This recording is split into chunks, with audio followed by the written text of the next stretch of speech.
আজকের উপস্থাপনায় আপনাদের সামনে আমরা যেটা তুলে ধরতে চেষ্টা করছি, মেনলি এই মার্চ মাসের শেষ দিন ভিডিওটি হচ্ছে।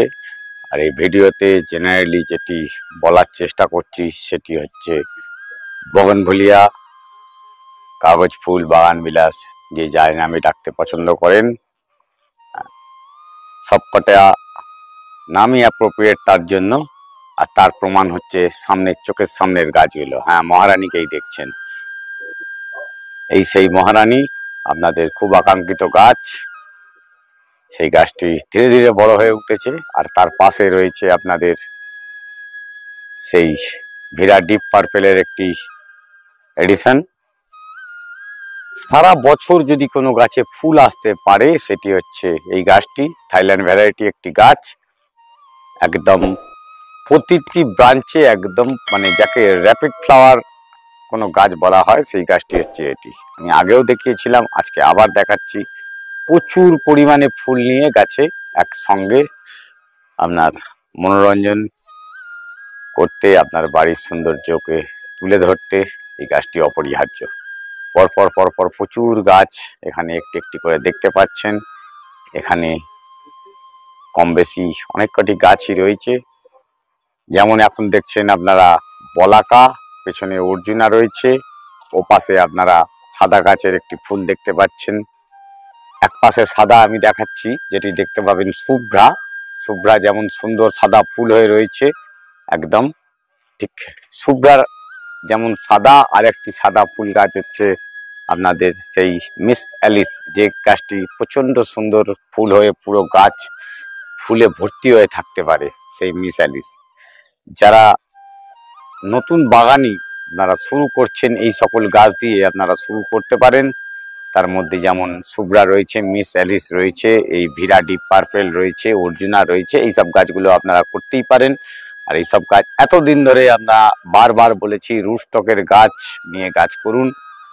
রুটস্টকের গাছ খুব সহজলভ্য ছিল, বর্তমানে ধীরে ধীরে কমে যাচ্ছে, এখন আর দেখতে পাওয়া যাচ্ছে না। আরও একটি গাছ এই হলুদ ফুলের গাছ। এই হলুদ গাছটি আপনারা অনেকেই ভুল করতে পারেন যে ক্যালিফোর্নিয়া গোল্ড বলে। এটি ক্যালিফোর্নিয়া গোল্ড নয়, এটি হচ্ছে আমাদের সেই আদ্রানা। হ্যাঁ, সেই আদ্রানা, কিন্তু গাছটি কোনো রকমভাবে এই মিউটেশনের কারণে গাছটি হলুদ ফুল ধারণ করেছে। এটিতে আর হয়তো ভবিষ্যতে কখনোই হয়তো লাল হলুদ ফুলটি দেখা যাবে না। আবার বলাও যায় না, এই গাছ তার পরিবেশের সঙ্গে নিজের মতন করে গাছ ফুল নিয়ে আসে, ফুল ফোটায়, আর সেই ফুল আমরা দেখতে পছন্দ করি। কিন্তু প্রকৃতির নিয়মেই চলে, আর গাছ তার নিজে থেকে নিজস্ব সব চেঞ্জেস আনতে থাকে। সেই জন্য আমরা যতই চেষ্টা করি যে হবে না, এটা হচ্ছে না, ঠিক তা নয়, গাছ কিন্তু চেঞ্জেস হয়ে যেতে পারে।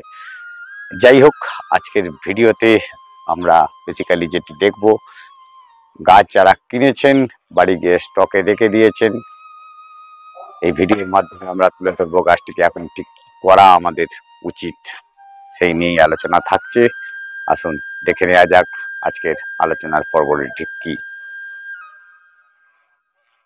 নমস্কার, আমি অমিত, আর আপনারা দেখছেন অভিজিৎ হর্টিকালচার। এই অভিজিৎ হর্টিকালচারে আজকে আমার সামনে যে গাছটি রয়েছে, একটি গ্রাফটিং গাছ। গাছটি মোটামুটি পূর্ণ বয়স্ক একটি গ্রাফটিং, ও পুরো ম্যাচিওর গ্রাফটিং হয়ে গেছে, দেখতেই পাচ্ছেন। যারা এই যে গ্রাফটিংটি দেখতে পাচ্ছেন, আমরা বলি এই গ্রাফটিং সঙ্গে সঙ্গে না খুলতে, এটিও খোলা হয়নি। ধীরে ধীরে এই গ্রাফটিং কিন্তু এবারে ম্যাচুরিটি জায়গায় চলে এসছে। এই গ্রাফটিং ধীরে ধীরে খুলে দেওয়ার টাইম হয়েছে। অনেকের ধীরে ধীরে খুলে যায়, অনেকের খোলে না। যদি মনে হয় না খুলছে না, জাস্ট ব্লেড দিয়ে হালকা করে এইভাবে কেটে দেওয়ার প্রয়োজন আছে। এখন এরকম কেটে দেওয়ার বলতে, আপনি কেটে খুলে দেওয়ার চেষ্টা করবেন না, জাস্ট এটাকে একটুখানি এই যে আমি টেনে দিলাম, দিয়ে ছেড়ে দিতে পারেন। এই জায়গাতেই ছেড়ে দেওয়ার পরে অনেকে গাছটিকে কি করবো সেটি বুঝতে পারেন না। এই যে কেটে দেওয়া হলো, এরপরে আমরা যে পিভিসি টেপ দিয়ে আমাদের ইলেকট্রিক ওয়্যারিং হয় বা ইলেকট্রিকের যে জায়গাগুলো তৈরি করা হয়, এটি যদি না কাটা হয় তখন কিন্তু গাছের এই জায়গা থেকে ডাল ধীরে ধীরে সরু হতে থাকবে। বুঝতে পারছেন, গাছটি পুরো জয়েন্ট হয়ে গেছে।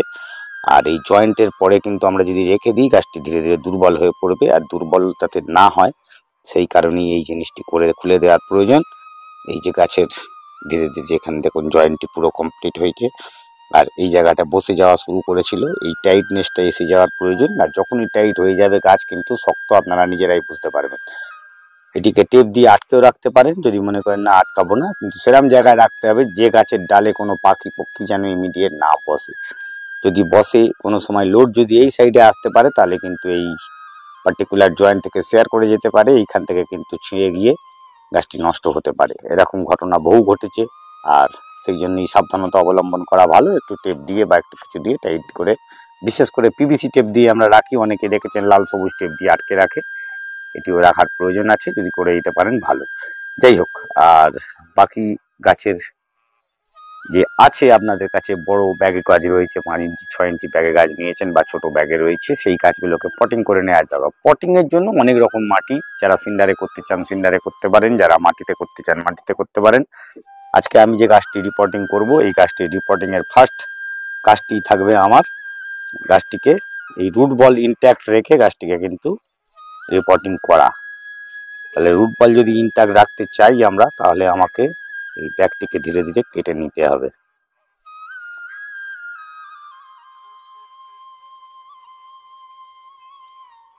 আমি একটু রুট বলটি দেখাবার চেষ্টা করব আপনাদের।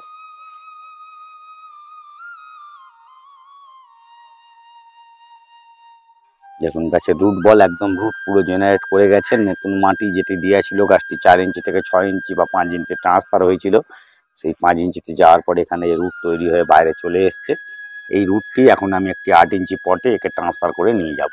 এই 8 ইঞ্চি পটে ট্রান্সফার করার জন্য আমি যে মিডিয়াটি ইউজ করছি, মিডিয়াটি মাটি, ভার্মি আর কিছুটা ঘেঁষের গুঁড়ো, যেটি একদম ধুলো ডাস্ট গুঁড়ো আছে, সেই গুঁড়োটি দিয়ে করছি। আমি এর আগে দেখিয়েছিলাম সিন্ডার, একটু দানা সিন্ডারে করে দেখিয়েছিলাম।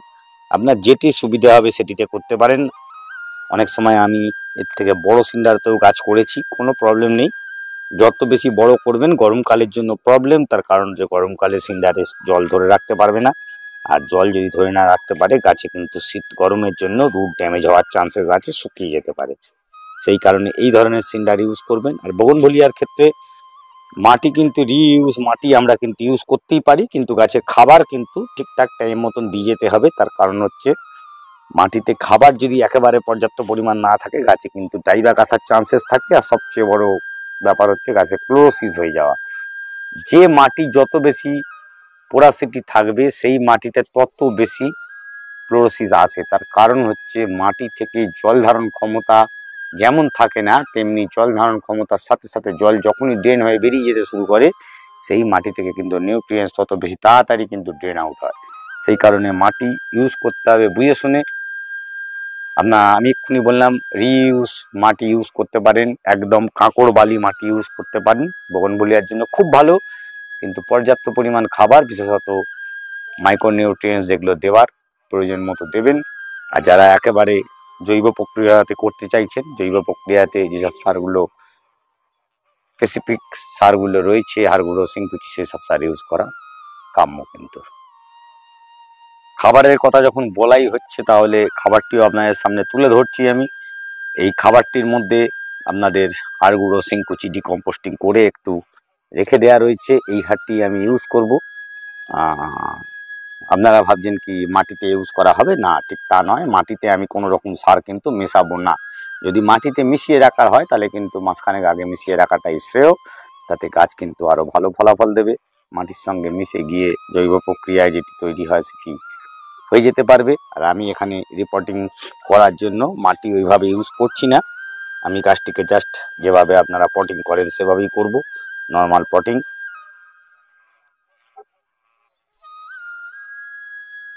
দেখুন রুট বল শক্ত, এটি বোঝার ব্যাপার আছে।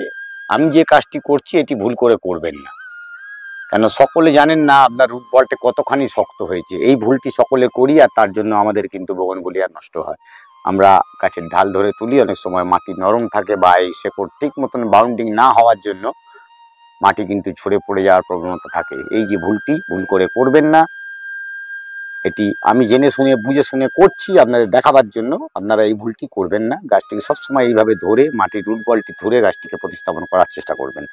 আর বিশেষত 4 ইঞ্চি প্যাকেটের যে গাছগুলো, সেই গাছগুলোর জন্য সেটি কিন্তু একদম খুব কেয়ারফুলি করা উচিত, কারণ সেই সব গাছ নার্সারি থেকে আসে এমনি দুর্বল হয়ে থাকে, আর তারপরে আমরা আরও কিছুদিন না রেখেই অনেক সময় গাছগুলোকে রিপোর্টিং করে দিই।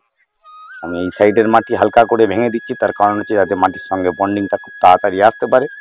এইবার এসে গেল সারের ব্যাপার। জাস্ট 1 মুঠো সার কিন্তু এদের জন্য এনাফ। এই যে সারটি মাটিতে মিশিয়ে নিলাম, এটি মাটির সঙ্গে জলে আস্তে আস্তে দ্রবীভূত হয়ে নিচের মতন খাবারও কিন্তু ওকে দিতে থাকবে। আর আমার তো মনে হয় না বোগনভেলিয়া কাজ করার জন্য এর থেকে বেশি কিছু প্রয়োজন আছে।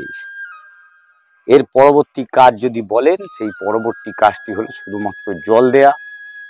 সেটি দেখে জল দেয়া। যদি দেখেন মাটি ভিজে হয়ে আছে, জাস্ট মাটি ভিজে কি ভিজে নয় সেটি বোঝার জন্য অনেক সময় উপরের ভাগ শুকিয়ে যায় কিন্তু মাটির নিচের ভাগ ভিজে থাকে। একটু বোঝার জন্য আমরা আঙুলটা এইরকমভাবে যদি একটু দিয়ে নিতে পারি, তাহলেই বুঝতে পারি মাটিটি কতখানি ঠিক ভিজে আছে বা কোনো জল দেওয়ার প্রয়োজন আছে কিনা। কেন অতিরিক্ত জল বোগনভেলিয়া একেবারে পছন্দ করে না, কিন্তু শুকনো অবস্থায় গাছ কিন্তু খুব সুন্দর থাকে। আশা করি ভিডিওটি ভালো লাগবে আপনাদের, আর আপনাদের খুব কাজে আসবে এই আশা রাখি। যারা নতুন করছেন তাদের জন্য বিশেষত প্রচুর কাজে লাগবে এই ভিডিওটি। এই বলে আজকের ভিডিও শেষ করছি।